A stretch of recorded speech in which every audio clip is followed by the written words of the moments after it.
What happens when a Ghanaian immigrant scrubbing floors in Seoul discovers she's pregnant by the most dangerous man in the city? When a ruthless Korean mafia boss who's built his life on fear suddenly faces the one thing that terrifies him: love. This is a story about two broken people from different worlds who found each other in the chaos of Seoul's glittering underbelly.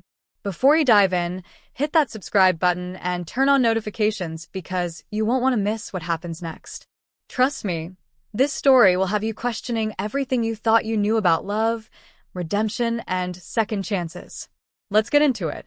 She was standing in the rain beyond his glass fortress, one palm against her belly, the other gripping a wrinkled ultrasound photo. When his gaze finally found hers through the window, she witnessed something impossible. Terror in the eyes of a man who'd never known fear. Alma's fingers burned from scrubbing the marble lobby floors of the hotel. Her knees dug into the hard surface, her spine curved in that position of people society doesn't really notice, the ones wealthy guests look right through. 26 years old, yet she carried decades of exhaustion. Ghana felt distant now, almost dreamlike, even though just 2 years had passed since she'd kissed her mother goodbye with grand promises of returning wealthy. Wealthy. The word left a sour taste these days. She twisted the cloth into the bucket, murky waters spiraling like her racing thoughts. Her landlord was demanding payment. 5 unanswered calls from home sat on her phone. Her younger sister desperately needed money for school. Alma had arrived in Seoul pursuing fantasies packaged by Instagram, by K-dramas and K-pop videos, seduced by visions of a nation that had no real space for women who looked like her. She rose slowly, palm pressing into her aching spine. The work uniform had gotten uncomfortably snug recently. She'd registered the change a week back. Across Seoul, inside a penthouse wrapped in glass and quietness, Park Min-Jae faced a wall of surveillance monitors. Security feeds blinked across multiple screens. Storage facilities, harbor terminals, suited men trading briefcases in shadows. His criminal enterprise, constructed from darkness and violence, operated seamlessly beneath Seoul's polished veneer. 34 years old, beyond reach, widely feared, and profoundly isolated. Min-Jae's reflection gazed back from the darkened window. Defined features, emotionless eyes. His father had erected this kingdom. Min-Jae had reinforced every wall. But these days, those walls resembled a prison more than a fortress. His phone vibrated. He disregarded it. He filled a crystal tumbler with whiskey, watching amber liquid capture the city lights spreading below. Down there in that sprawl of neon and chaos, ordinary people loved without calculation, laughed without assessing threats, touched one another without suspecting betrayal. He couldn't recall when someone last touched him without an agenda. The memory arrived unwelcome. 3 months prior, a hotel meeting that stretched past midnight, and a woman with rich dark skin and eyes like starless nights who'd given him a genuine smile in the elevator. Not the rehearsed expression of someone recognizing his reputation. An authentic smile. He'd pursued her. They'd conversed, laughed together. For those stolen hours, he wasn't Park Min-Jae, the frozen prince of Seoul's criminal underworld. He was simply himself. He finished the drink in one swallow. He hadn't encountered her again. Have you ever crossed paths with someone who made you forget your own identity, even briefly? Leave your thoughts in the comments below. The pharmacy was preparing to close when Alma finally summoned courage to purchase the pregnancy test. Her hands shook placing it on the counter. The employee barely glanced up, just scanned and bagged it with robotic disinterest. Inside her cramped studio, she positioned herself on the bathroom tile, the test laying face down beside the sink. 5 minutes stretched into eternity. The overhead light hummed incessantly. A cockroach darted across the floor. She turned it over. 2 distinct lines. Alma's breathing stopped. Her vision swam. She collapsed back against the cold bathtub, drawing her knees close. A sob escaped, then another. These weren't joyful tears. These were tears born from absolute terror. She was carrying a child, and the father was someone whose surname she'd only discovered when she searched him online the morning after their night together. Park Min-Jae. The internet painted him in darkness. suspected connections to organized syndicates, business empire built on silence and intimidation, the untouchable heir to Seoul's shadow world. That evening 3 months ago had felt magical. He'd shown kindness, shown vulnerability. They'd strolled beside the Han River at sunrise, sharing street vendor food and personal histories. He'd spoken about his mother, lost when he was 12. She'd shared about her father, who'd worked himself into an early grave so she could attend university.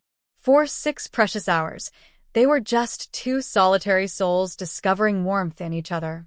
Then he'd kissed her tenderly, as though committing her to memory. She hadn't received a single word from him since.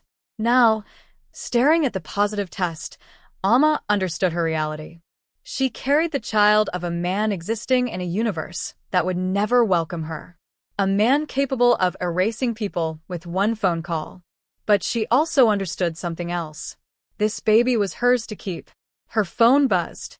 Rent reminders, unpaid bills. Reality crashing down. She had zero idea how survival was possible, but she'd figured out. She always managed somehow. She had to inform him. The thought paralyzed her more than anything.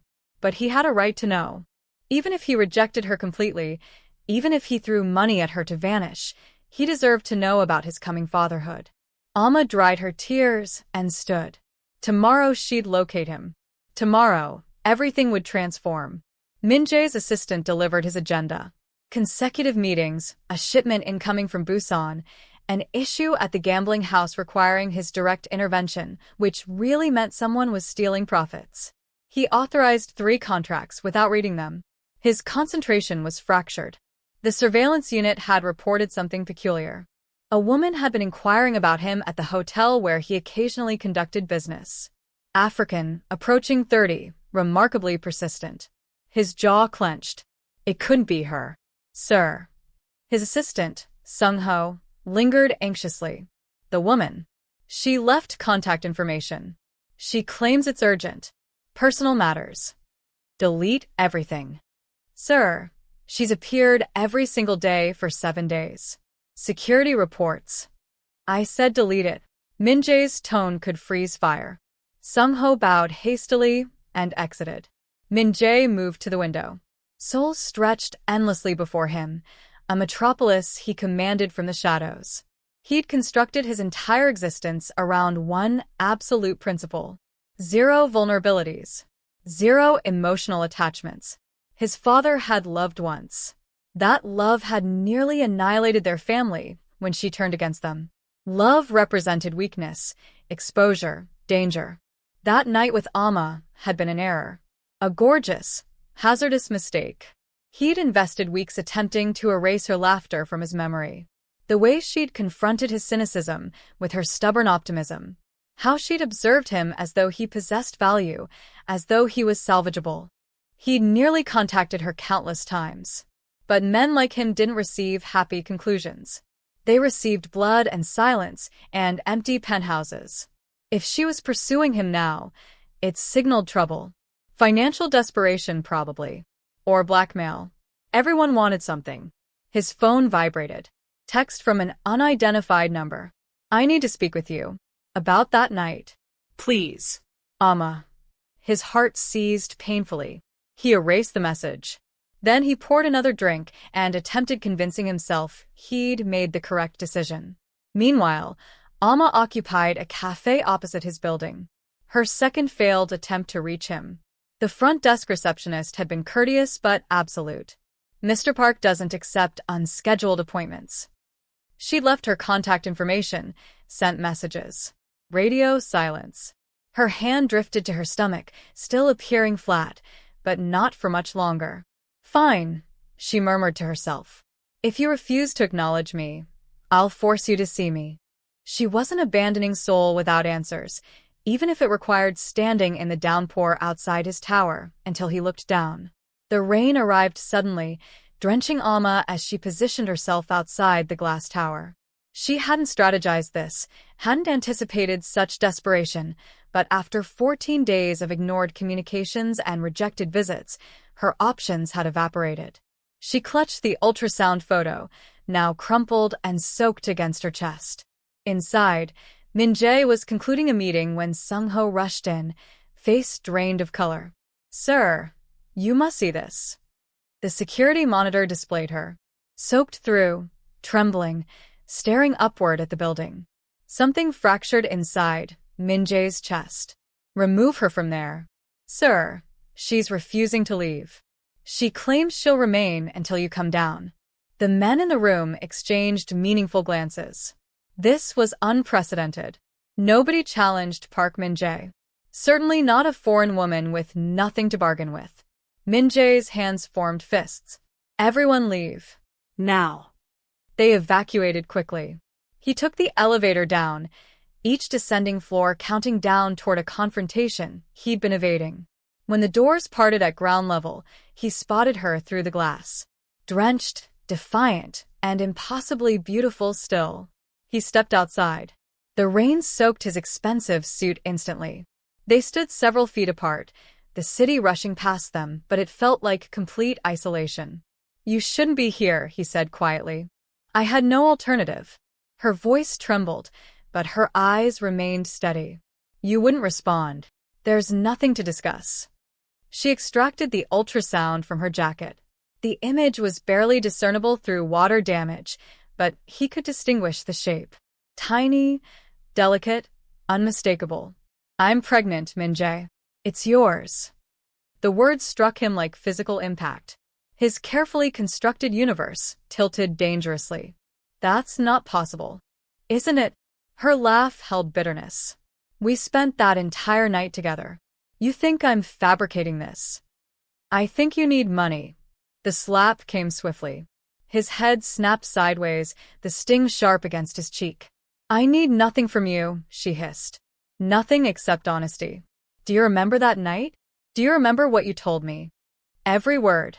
Every touch." The admission escaped before he could stop it. "You said I made you feel human again. Come inside," he said finally. "Before you get pneumonia." She hesitated. "Please." That single word broke through her resistance. They entered together. Min-Jae's private office was all dark wood and leather, the type of space that absorbed sound. Alma sat wrapped in his suit jacket, her wet clothes clinging uncomfortably underneath. He poured tea, placed it down without eye contact. "Why didn't you inform me sooner?" "I tried. You vanished." Her voice was raw. "That morning you were gone. No contact information, no message, as though I meant nothing." Guilt twisted inside his stomach. "It wasn't about you, wasn't it?" She ignored the tea. "You made me feel visible that night. You shared stories about your mother, about feeling imprisoned in a life you didn't choose. Was any of that genuine? Was I merely entertainment?" "No." The word emerged harsher than intended. "That night was real." "Then why?" He turned away, jaw tight. "Because men like me don't get to preserve good things. We obliterate them." "I'm not a thing, Min-Jae. I'm a human being. A woman carrying your child." Silence expanded between them. "Tell me your truth," he said eventually. "Your actual story, not the fairy tale version we shared that night." Alma's fingers traced the teacup rim.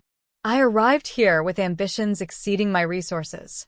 My mother sold her property to finance my airfare. My father died believing I'd achieve greatness." Her voice fractured. "Instead, I clean floors. I send money home and fabricate stories about my success. I eat one meal daily so my sister can remain in school." She looked up, eyes blazing. "This pregnancy wasn't planned, but it's mine. Ours. And I refuse to apologize for wanting you to care." Min-Jae's mask was crumbling. She could perceive it, the vulnerability beneath the frozen exterior. "My father," he began slowly, "constructed this empire on bloodshed. My mother attempted escape once, tried taking me with her. He located her. She didn't survive his punishment." Alma's breath caught. "I was 12. I watched him transform into a monster. Then I became one too, because vulnerability was more dangerous than cruelty." He finally met her gaze. "I disappeared because I was terrified. Terrified that staying would destroy you too." "You don't possess the right to make that choice for me," she whispered. "What would you do if someone tried protecting you by pushing you away?" Tell us in the comments. They talked throughout the night. Min-Jae discovered that Alma sang to herself when anxious, that her favorite dish was jollof rice, and she missed Ghana's traffic sounds, that she'd aspired to become an educator before poverty redirected her path. Alma discovered that Min-Jae played piano, though he hadn't touched one in years. That he read philosophy texts he told nobody about. That beneath the armor, he was simply a lonely man who'd forgotten how to hope. As dawn illuminated Seoul, painting the sky in gold and rose, something shifted. "Stay here tonight," he said. "You're exhausted." "I can't. I have work." "I'll handle it." His voice was gentle. "Please. Let me care for you. Just for tonight." She wanted to refuse, wanted to preserve her dignity, her independence. But she was utterly exhausted. "Okay." He guided her to a guest room exceeding her entire apartment's size. Fresh linens, soft pillows, a panoramic view of the waking city. "Thank you," she whispered. He nodded and turned to exit. "Min-Jae." He paused. "That night. Did it mean anything to you?" His hand tightened on the doorframe. It meant everything. The door closed softly behind him. Over the following week, an unusual routine developed. Min-Jae sent a car for her.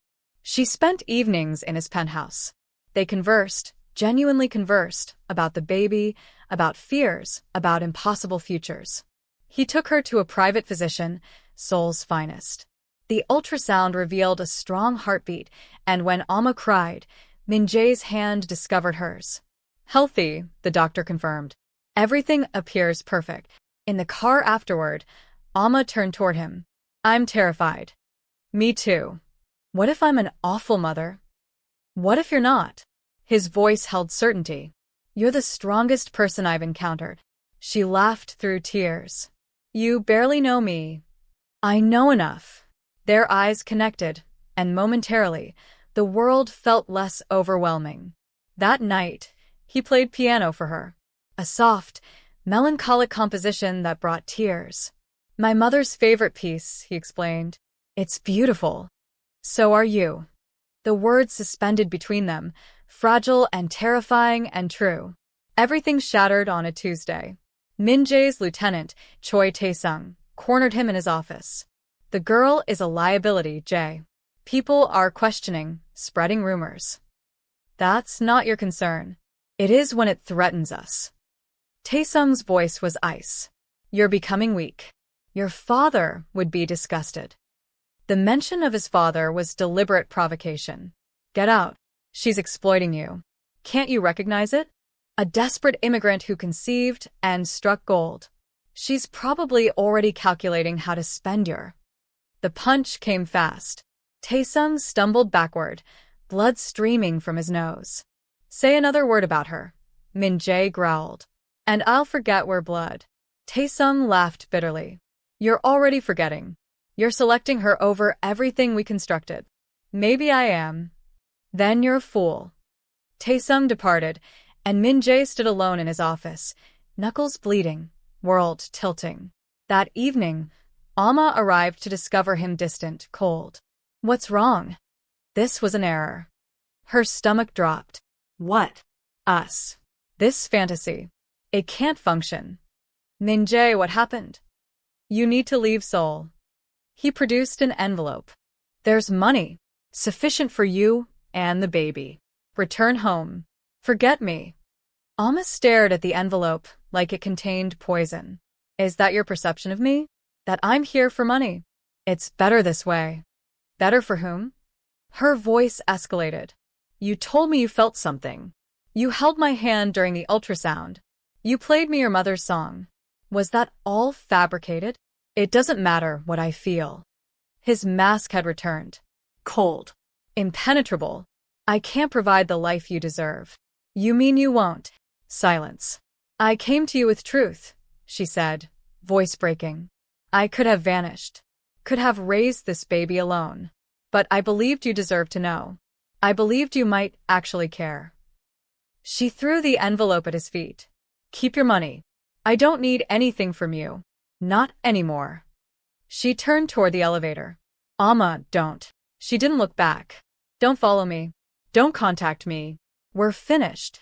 The elevator doors closed, and Min-Jae stood frozen, watching the woman he loved disappear. 3 weeks elapsed in silence. Alma relocated to a smaller apartment, accepted additional shifts, constructed walls around her heart. At night, she spoke to her expanding belly. It's just us now, little one. But we'll survive. We always do. But her dreams overflowed with him. His hands, his voice, the way he observed her like she was salvation. Min-Jae drowned himself in business. Expanded operations, accumulated more wealth, felt more hollow. His penthouse echoed with her absence. Taesung watched him spiral. Finally, one evening he spoke. I was wrong, Jae. Min-Jae looked up, hollowed out. About the girl. About you becoming weak. Taesung sighed. Our father taught us strength through brutality. But perhaps genuine strength is choosing love even when it's terrifying. It's too late. Is it? Taesung produced his phone. She's still here. Still in Seoul. Still carrying your child. Min-Jae's heart stuttered. You've been monitoring her? Someone had to. She's working herself to collapse. Won't accept assistance from anyone. Stubborn as hell. He smiled slightly. Reminds me of someone. Min-Jae stood abruptly. Where is she? Alma was walking home from work, exhausted and aching, when she spotted him standing in the rain again. Outside her building. This time, he was the one waiting. She stopped, heart racing. He approached slowly, soaked and vulnerable. I'm sorry. That's insufficient, she whispered. I know. He dropped to his knees right there on the wet pavement. I was terrified. Terrified I'd destroy you like my father destroyed my mother. Terrified I wasn't capable of being the man you deserved. Tears streamed down her face. But I was wrong, he continued, voice breaking. The only thing destroying me is existing without you. Without our child. I don't care about my empire. I don't care about my reputation. I only care about you. Min-Jae. Marry me. He looked up, eyes red. Not because of obligation. Not because of the baby. Because I love you. Because you're the only person who's ever made me want to become better. You hurt me. I know. And I'll spend the rest of my life making amends if you'll permit me. She stood there, rain falling, heart torn between protection and hope. Stand up, she said finally. He did. She took his hand. You get one chance. One. Don't waste it. I won't. 6 months later, Alma stood in Min-Jae's penthouse. They're home now. Her hand rested on her swollen belly as she watched sunset paint Seoul in gold. Min-Jae had kept his promise. He'd withdrawn from the darker aspects of his business, invested in legitimate enterprises, used his wealth to help immigrants like Alma find employment and housing. He'd even established a foundation in his mother's name. He was becoming the man he'd been too afraid to be. Behind her, she heard his footsteps. You should be resting. She smiled. I've been resting all day. Our daughter won't stop kicking. Daughter? His eyes illuminated. You found out. This morning. She turned, taking his hands and placing them on her belly. Say hello to your princess. He dropped to his knees, just like that night in the rain, and pressed his forehead against her stomach. Hello, little one. I'm your appa. And I promise to be better than mine. I promise to love you and your mother with everything I have. The baby kicked, and they both laughed through tears. That evening, Alma's mother called from Accra via video. She'd been skeptical initially, protective of her daughter, but seeing them together, witnessing Min-Jae's devotion, she'd softened. You look happy, her mother said. I am, Mama. Truly happy. Then I'm happy too. After the call, Alma curled into Min-Jae's side. I never imagined I'd have this, she whispered. A home. A family. Love. Neither did I. He kissed her forehead. You saved me, Alma. You and our daughter. We saved each other. 3 months later, in a private hospital room filled with flowers and sunlight, their daughter was born. Perfect, beautiful, a blend of both their worlds.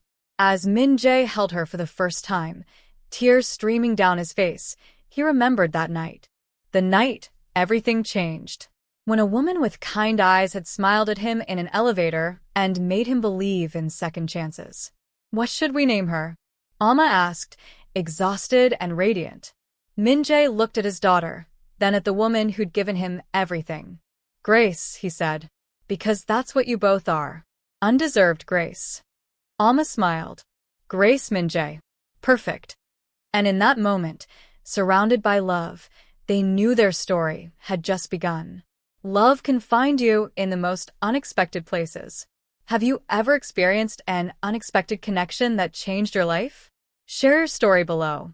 We'd love to hear it.